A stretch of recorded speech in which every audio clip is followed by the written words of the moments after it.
વિદ્યાર્થી મિત્રો, આજે આપણે પ્રમાણિત વિદ્યુત રાસાયણિક કોષનો E0 સેલ એટલે કોષ પોટેન્શિયલ શોધવાનો છે. આ કોષ પોટેન્શિયલ કોને કહેવાય મેં તમને આગળના વિડિયોની અંદર સારી રીતે સમજાવેલ છે કે કોઈ પણ કોષનો પોટેન્શિયલ એટલે એમાંથી મળતા વોલ્ટેજ, કોષમાંથી બે અર્ધકોષને જોડવાથી એમાંથી મળતા વોલ્ટેજ. એ શોધવા માટે આપણી પાસે બે સૂત્રો છે કે આને E0 સેલ એટલે કોષનો પોટેન્શિયલ, પ્રમાણિત કોષનો પોટેન્શિયલ બરાબર એનોડ નો ઓક્સિડેશન પોટેન્શિયલ માઈનસ કેથોડ નો પણ ઓક્સિડેશન. તો એનોડ માંથી કેથોડ નો ઓક્સિડેશન પોટેન્શિયલ મૂલ્ય બાદ કરો એટલે તમને કોષનો પોટેન્શિયલ મળે. જો રિડક્શન પોટેન્શિયલ નો ઉપયોગ કરી ગણો હોય તો કેથોડ માંથી એનોડ નો રિડક્શન પોટેન્શિયલ બાદ કરવાના અર્ધકોષનો એટલે તમને E0 સેલ મળે. આ તો થઈ સૂત્રની વાત. હવે એક ઉદાહરણથી તમને સમજાવું એટલે આપોઆપ ખબર પડી જશે. ચલો અહીં મેં એક કોષનું સાંકેતિક નિરૂપણ આપેલ છે. કોષનું સાંકેતિક નિરૂપણ કોને કહેવાય એ પણ મેં તમને સમજાવી નાખેલ છે. આ એનોડ કહેવાય અને અહીંયા કેથોડ કહેવાય. ઓકે, આ લાઈનનો અર્થ શું થાય કે Zn+2 ના 1 મોલર જલીય દ્રાવણમાં ઝીંકની પટ્ટી ડુબાડેલ છે અને આ બાજુ ઓકે Cu+2 ના 1 મોલર જલીય દ્રાવણમાં Cu ની પટ્ટી ડુબાડેલ છે. અને આકૃતિથી સમજવું હોય તો આ રીતે સમજી શકાય કે એક પાત્ર છે, એમાં ZnSO4 નું દ્રાવણ ભરેલું છે, એમાં ઝીંકની પટ્ટી ડુબાડેલ છે. ઓકે, અને એનું સાંદ્રતા કેટલી છે? 1 મોલર. આ બાજુ CuSO4 નું દ્રાવણ ભરેલું છે. ચલો ખબર પડી ગઈ. Zn+2 ના 1 મોલર જલીય દ્રાવણમાં ઝીંકની પટ્ટી ડુબાડેલ છે અને Cu+2 ના 1 મોલર જલીય દ્રાવણમાં Cu ની પટ્ટી ડુબાડેલ છે. તો CuSO4 નું કેવું દ્રાવણ છે? 1 મોલર. અને એમાં કોની પટ્ટી ડુબાડેલ છે? Cu ની પટ્ટી. આ બાજુ Zn ની પટ્ટી. આ ડબલ લાઈન નો શું થાય? વચ્ચે શું રાખેલ છે? Salt bridge. આ બધું આપણે સમજી ગયા છે ને તે વખતે. ઓકે, અને પછી જ્યારે બંનેને જોડવામાં આવે ઓકે અને અહીંયા વિદ્યુત પ્રવાહ માપવામાં આવે તો 1.1 વોલ્ટ મળે તમને. આ 1.1 વોલ્ટ ને E0 સેલ કહેવાય. E0 સેલ એટલે કોષનો પોટેન્શિયલ. ચલો ખબર પડી ગઈ. તો આપણે આજે આ E0 સેલ સૂત્રથી કેવી રીતે મળે? આ તો મેં તમને પોટેન્શિયોમીટર થી માપીને બતાવ્યું. તો સૂત્રથી કેવી રીતે મળે? તો સૂત્રથી મેળવવા માટે તમારી પાસે બે સૂત્રો છે, ઓક્સિડેશન પોટેન્શિયલ અને રિડક્શન પોટેન્શિયલ ના આધારે E0 સેલ ગણી શકાય છે. ચલો Zn/Zn+2 salt bridge Cu+2/Cu. Okay, આ કોષ આ રીતે તમારે સાંકેતિક નિરૂપણ, આ આકૃતિની રજૂઆત આ રીતે થાય સાંકેતિક નિરૂપણમાં. ઓકે, હવે ચલો બીજું પણ મેં કંઈક આપેલું છે. એક તો કોષ આપી દીધો છે અને એ કોષની અંદર રહેલા બે અર્ધકોષની વેલ્યુ આપી છે. ચલો આ બાજુનો અર્ધકોષ એ ઝીંકનો અર્ધકોષ અને આ બાજુનો અર્ધકોષ એ કોપરનો અર્ધકોષ. આ ઝીંકના અર્ધકોષનું કયું મૂલ્ય આપી છે? ઝીંકના અર્ધકોષ પાસે બે મૂલ્યો હોય, એનો ઓક્સિડેશન પોટેન્શિયલ પણ હોય અને એનો રિડક્શન પોટેન્શિયલ પણ હોય. તો અહીંયા કયું મૂલ્ય આપી છે? તો Zn/Zn+2 એટલે 0 માંથી કઈ વેલ્યુ આપી છે? +2. એટલે આ ઝીંક છે, ઝીંક નામનો અર્ધકોષ, આ ઝીંક અર્ધકોષ છે. આ ઝીંક અર્ધકોષની કઈ વેલ્યુ આપી છે? ઓક્સિડેશન પોટેન્શિયલ આપેલ છે. અને કોપર અર્ધકોષનો પણ ઓક્સિડેશન પોટેન્શિયલ આપેલ છે. કેને ખબર પડે કે ઓક્સિડેશન પોટેન્શિયલ આપેલા છે? તો Zn/Zn+2 Cu/Cu+2 આ કેટલા વોલ્ટ છે? 0.76 વોલ્ટ. આ કેટલા વોલ્ટ છે? -0.34 વોલ્ટ. તો ઝીંક અર્ધકોષનો ઓક્સિડેશન પોટેન્શિયલ આપેલો છે અને કોપર અર્ધકોષનો પણ ઓક્સિડેશન પોટેન્શિયલ આપેલ છે.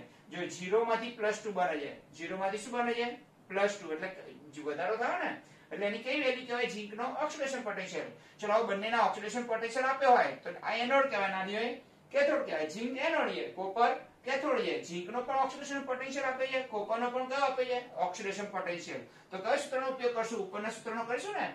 તો ઓક્સિડેશન પોટેન્શિયલ આપેલા હોય ત્યારે એનોડ માંથી કોની વેલ્યુ બાદ કરવાની? કેથોડની. તો એનોડના ઓક્સિડેશન પોટેન્શિયલ માંથી કેથોડનો ઓક્સિડેશન પોટેન્શિયલ બાદ કરી દઈએ એટલે આપણે E0 સેલ અહીં 1.1 વોલ્ટ આપણે સૂત્રથી મળી જાય. ચલો આપણે સૂત્રમાં કિંમત મૂકીએ એટલે વધારે ખ્યાલ આવશે. ચલો હવે આપણે સૂત્ર મૂકીએ દાખલો ગણવા માટે. E0 સેલ કોષનો પોટેન્શિયલ, પ્રમાણિત કોષનો પોટેન્શિયલ બરાબર ઓક્સિડેશન પોટેન્શિયલ કોનો? એનોડનો. અને એમાંથી માઈનસ પ્રમાણિત ઓક્સિડેશન પોટેન્શિયલ ઓફ કેથોડ. ચલો ખબર પડી ગઈ. બે અર્ધકોષ છે, એક ઝીંક અર્ધકોષ, એક કોપર અર્ધકોષ. ઝીંકના અર્ધકોષનો ઓક્સિડેશન પોટેન્શિયલ આપે છે, કોપરનો પણ કયો મૂલ્ય આપી? આ મૂલ્ય આપેલા જ હોય તમને. અત્યારે હાલ તો હું આપી પછી તમને યાદ રહી જશે. ઓકે, ચલો આને લખવું તો કેવી રીતે લખાય? તો E0 ઓક્સિડેશન પોટેન્શિયલ એનોડ એટલે Zn/Zn+2 એમ પણ લખી શકાય ને, માઈનસ ઓક્સિડેશન પોટેન્શિયલ, પ્રમાણિત oxidation potential Cu/Cu+2. Okay, Zn/Zn+2 કેટલા વોલ્ટ આપેલા છે? 0.76 વોલ્ટ. આ કેટલા વોલ્ટ આપેલા છે? -0.34 વોલ્ટ. એટલે માઈનસ માઈનસ કેટલા થઈ જશે? પ્લસ. એટલે 0.76 વોલ્ટ પ્લસ 0.34 વોલ્ટ એટલે કેટલા વોલ્ટ થઈ ગયા? 1.1 વોલ્ટ. બોલો જવાબ આવી ગયો? શું આવી ગયો E0 સેલ. ચલો ક્લિયર થઈ ગયું. માનો કે આ બે અર્ધકોષ છે, એક ઝીંક અર્ધકોષ અને એક કોપર અર્ધકોષ. એના રિડક્શન મૂલ્યો આપેલા હોય તો કયું સૂત્ર વાપરવાનું? તો નીચેનું સૂત્ર વાપરવાનું. પણ ધ્યાન રાખજો, ઓક્સિડેશન મૂલ્યો આપેલા હોય તો એનોડ માંથી કેથોડ ની વેલ્યુ બાદ કરવાની, અને રિડક્શન મૂલ્યો આપેલા હોય તો કેથોડ માંથી એનોડ ની વેલ્યુ બાદ કરવાની. યાદ રહેશે કે નહીં રહે? ઓક્સિડેશન મૂલ્યો આપેલા હોય તો એનોડ માંથી કેથોડ ની, અને આ બંને અર્ધકોષના રિડક્શન પોટેન્શિયલ આપેલા હોય તો ખ્યાલ આવે. E0 સેલ શોધવા માટે બંને અર્ધકોષના ઓક્સિડેશન પોટેન્શિયલ આપેલા હોય ત્યારે એનોડ માંથી કોનો બાદ કરવાનો? કેથોડ નો. અને જો રિડક્શન પોટેન્શિયલ આપેલા હોય તો શું કરવાનું? કેથોડ માંથી કોની વેલ્યુ બાદ કરવાની? એનોડ ની વેલ્યુ બાદ કરવાની. આમ તમે E0 સેલ મેળવી શકાય. ચલો આ દાખલો બીજી રીતે પણ ગણીએ. માનો કે અહીંયા હું બંનેની રિડક્શન વેલ્યુ આપી દઉં છું. ચલો અહીંયા આપણે રિડક્શન વેલ્યુના આધારે દાખલો ગણવાનો શું કરીએ? પ્રયત્ન કરીએ. માનો કે ઝીંકનો રિડક્શન પોટેન્શિયલ કેવી રીતે લખાય? તો પ્રમાણિત રિડક્શન પોટેન્શિયલ એટલે Zn +2 ઝીંક. ઓકે, રિડક્શન થઈ ગયો ને, કારણ કે +2 માંથી 0 થઈ ગયો. ઇઝ ઇક્વલ ટુ ઓલો કેટલો હતો? ઓક્સિડેશન પોટેન્શિયલ કેટલો હતો? 0.76 વોલ્ટ. તો આ -0.76 વોલ્ટ થાય. બંને સરખા જ હોય પણ ચિહ્ન વિરુદ્ધ હોય. ચલો, અને પ્રમાણિત રિડક્શન પોટેન્શિયલ Cu +2 Cu આગળ કેટલો હતો? -0.34 વોલ્ટ. હવે કેટલો થઈ જશે? +0.34 વોલ્ટ. ઓકે, તો આ બંને કઈ વેલ્યુ આપી છે? ઝીંકનો રિડક્શન પોટેન્શિયલ, કોપરનો પણ રિડક્શન પોટેન્શિયલ. ચલો, રિડક્શન પોટેન્શિયલ આપ્યા હોય તો કઈ વેલ્યુ, કયો સૂત્રનો ઉપયોગ કરવાનો? સેકન્ડ નંબરનો. તો કોનામાંથી કઈ વેલ્યુ બાદ કરવાની? રિડક્શન પોટેન્શિયલ કેથોડમાંથી, આ કેથોડની વેલ્યુમાંથી કોની બાદ કરી નાખવાની?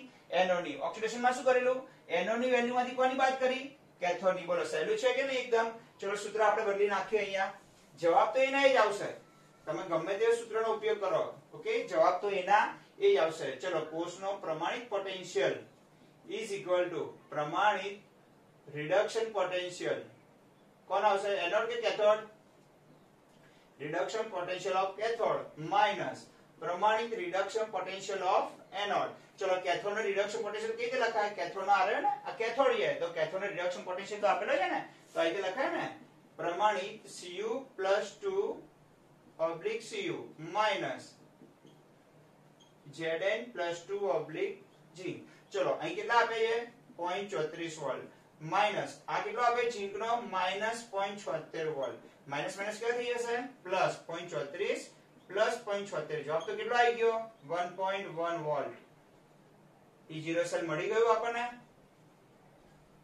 ખબર પડી ગઈ કે ના ખબર પડી ગઈ? તો તમને કોઈ પણ સર્કિટ કે કોઈ પણ કોષ આપેલો હોય, આ શું છે? એક વિદ્યુત રાસાયણિક કોષ છે, એનું સાંકેતિક નિરૂપણ આપેલું હોય. એમાં એક એનોડ હોય અને બીજો કેથોડ હોય. એનોડ અને કેથોડના ઓક્સિડેશન મૂલ્યો આપેલા હોય. જેમ આગળના એક્ઝામ્પલમાં, તો શું કરવાનું? એનોડના ઓક્સિડેશન પોટેન્શિયલમાંથી કોનો બાદ કરી નાખવાનો? કેથોડનો. અને જો બંનેના રિડક્શન પોટેન્શિયલ આપેલા હોય તો શું કરવાનું? તો કેથોડમાંથી કોનો બાદ કરવાનો? એનોડની વેલ્યુ. એટલે પણ જવાબ તો બંનેમાં કેવો આવ્યો? 1.1 વોલ્ટ. ચલો, હજુ એકવાર રિવિઝન કરાવ્યું. કોઈ પણ પ્રમાણિત કોષ આપેલો હોય. હવે પ્રમાણિત કોષ કોને કહેવાય? જ્યારે સાંદ્રતા કેટલી હોય? 1 મોલર હોય તો એને પ્રમાણિત કોષ કહેવાય. એક ઝીંક અર્ધકોષ, એક કોપર અર્ધકોષ, વચ્ચે શું રાખેલ છે? Salt bridge. અહીંયા બંને અર્ધકોષની આગળ મેં ઓક્સિડેશન મૂલ્યો આપ્યા હતા. તો ઓક્સિડેશન મૂલ્યો આપે ત્યારે શું કરવાનું? એનોડના મૂલ્યોમાંથી કોનું બાદ કરવાનું? કેથોડનું. એનોડ હોય કઈ બાજુ હોય? હંમેશા ડાબી બાજુ. કેથોડ કઈ બાજુ હોય? જમણી બાજુ. ઓકે, તો એનોડની વેલ્યુમાંથી કોની બાદ કરવાની? કેથોડની. અને જો રિડક્શન મૂલ્યો આપેલા હોય તો કોની કરવાની? કેથોડમાંથી એનોડની. જવાબ તો જો બંનેમાં 1.1 વોલ્ટ. આ મિત્રો, તમે કોઈ પણ વિદ્યુત રાસાયણિક કોષ જેનું આ સાંકેતિક નિરૂપણ છે, કોઈ પણ વિદ્યુત રાસાયણિક કોષનો E0 સેલ એટલે બંને અર્ધકોષને જોડવાથી મળતા વોલ્ટેજ ગણી શકાય. ચલો, બીજા દાખલા બીજા સેશનમાં કાલે ભણીશું. જય સ્વામિનારાયણ.